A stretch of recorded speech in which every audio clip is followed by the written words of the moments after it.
Hello, you're watching World Talks on TVP World. My name is Sascha Fahrbach. Kyiv faces a critical moment as it reviews competing peace proposals aimed at ending the war with Russia. The U.S. 28-point plan suggests territorial concessions and military limits, while European allies propose adjustments to safeguard Ukraine's sovereignty and defensive capabilities.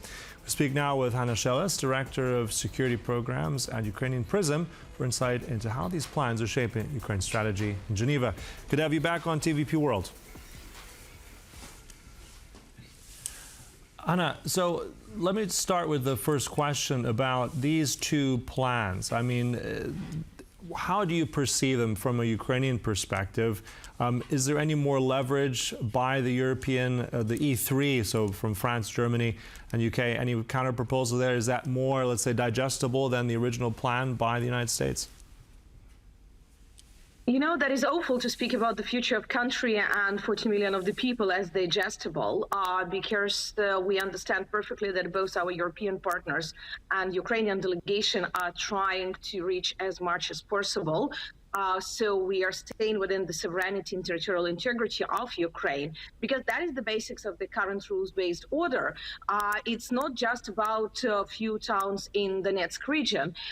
In case we would award the aggressor with territorial concessions just because they are demanding it, what would it mean for other borders in Europe? What does it mean for the international security and many other countries who are looking for the examples from Europe? Okay. So taking what you've said there, in terms of the plans themselves, you don't agree with the content, you don't agree with how they're proposed.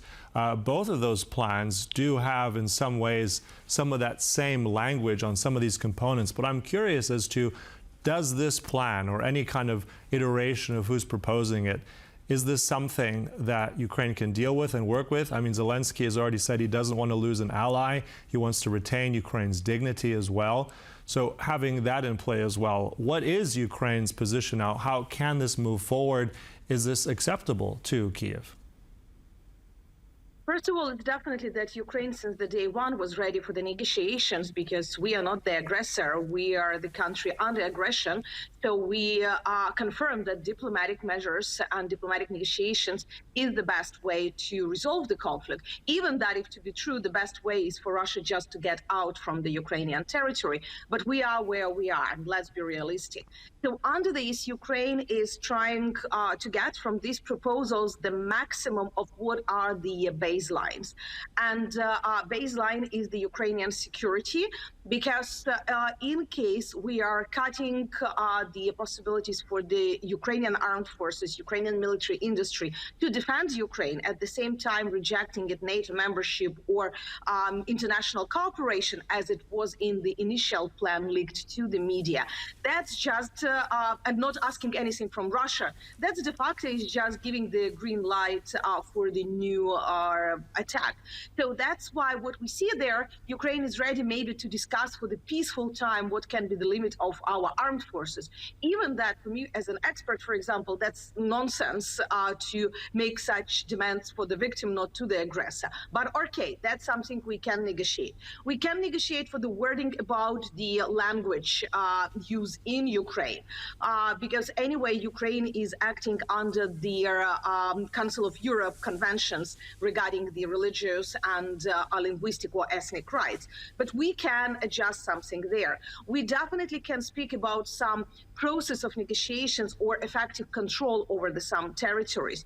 But when you speak about the baselines, sovereignty of Ukraine, first of all, the right for Ukraine individually to decide its future in foreign, domestic, and security policy, that's definitely something where Ukrainian delegation will push till maximum. The point where Ukraine can discuss elections, like anybody is ready for the elections, it's just technically impossible to organize them during war, during the martial law. But then you could see in the proposals, it can be in 100 days or as soon as the security conditions permit. That's something negotiable. That's the starting point to have a dialogue, at least with the U.S. delegation. Because let's not forget, it's not up to the U.S. to decide the end of the war. It's up to Russia. So now we can hear the Russian side as well. And also what's going to be key, we're hearing also that from officials in the U.S. and Ukraine, that President Zelenskyy is likely going to be traveling to Washington, D.C. this week, potentially.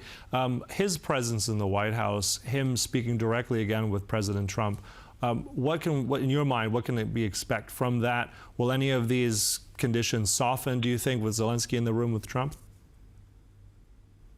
As we heard from the yesterday's statements, the main issue for their discussions are territories. And that's the most difficult because, unfortunately, for the U.S. president, he's not citizen of Ukraine. He definitely doesn't know the history or the geography of Ukraine that much. So the arguments would not be strategic. It would be more of the moral arguments and the briefing of him. Because what the Russian Federation been doing, if you remember just 2 days ago when the first leaks started, immediately Russian head of the general staff posted that they already occupied Kupiansk. That was done as an information operation to prove that they are advancing. De facto, there is no fall of Kupiansk, and they already announced 3 or 4 times that they captured this city, but the situation is there. The same with Pokrovsk. So we understand that these few days before the negotiation, that would be an increased information attacks against the different American politicians and just information space, trying to present that Ukraine cannot keep its territories. So for the Ukrainian president, would be extremely important to brief American president to demonstrate that that is just information operation, but not the real situation on the ground. And speaking of that situation on the ground, as you just mentioned there, the front line is very, very malleable. There's fighting that continues on. Russia has not really shown any signs of restraint. If we're talking about freezing those front lines, how practical is that, and how much of a reassurance can Ukraine have and other countries have that Russia will abide by it? You know, unfortunately, Ukraine has 2 very bad examples from the past, and we are speaking just after 2014. First, if you remember the Minsk II negotiations, 16 hours negotiations about the ceasefire, what Russia negotiated, first of all, they increased attack in those days against the Ukrainian forces, very brutal attack, and then they asked for 2 additional weeks before the full ceasefire. Why? Because these 2 weeks they tried to get as much territory as possible, despite any of their losses. So that's unfortunately what we're expecting now, that till the final moment, they would be attacking because they would like to control as much as possible. And the second issue is that from 2014 till 2022, we had at least 30 ceasefires. And each time these ceasefires been violated by the Russian side, maximum in 1 week. That's why Ukraine is asking for all these security guarantees, because we have this 10 years of experience of Russia violating their own obligations. And also the U.S. plan calls for, I'm curious, we spoke about the armed forces, pretty much enshrining in the constitution of Ukraine that it will never join NATO. The European plan, although slightly different, still says there will not be membership without consensus. There is no consensus at this time. How is that perceived in Kyiv? First of all, that president of Ukraine cannot promise such things.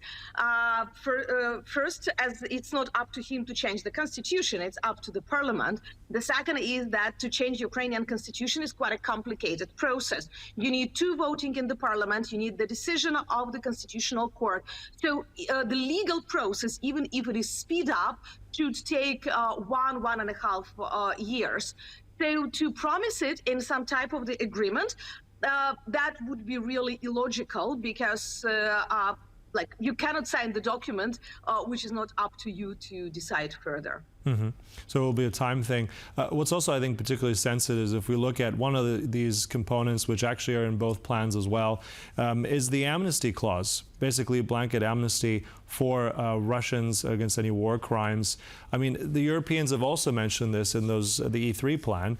I mean, how is that? I mean, that's such a sensitive topic. It's something also the Europeans have been lobbying for, to hold Russia to account. Now they're changing their minds. Is this seen as a betrayal? How is it perceived by the Ukrainian side? First of all, I haven't seen this point in the European proposals being the same way as in the original Russia-US proposal, because I cannot name them just the US proposal. And here, that is still the question what to amnesty, because the war crimes are not up to Ukraine. We already have several cases, for example, in Argentinian court, because according to their legislation, they can proceed. Plus, we have the International Tribunal already been in the process of establishing. And that's also not just up to Ukraine.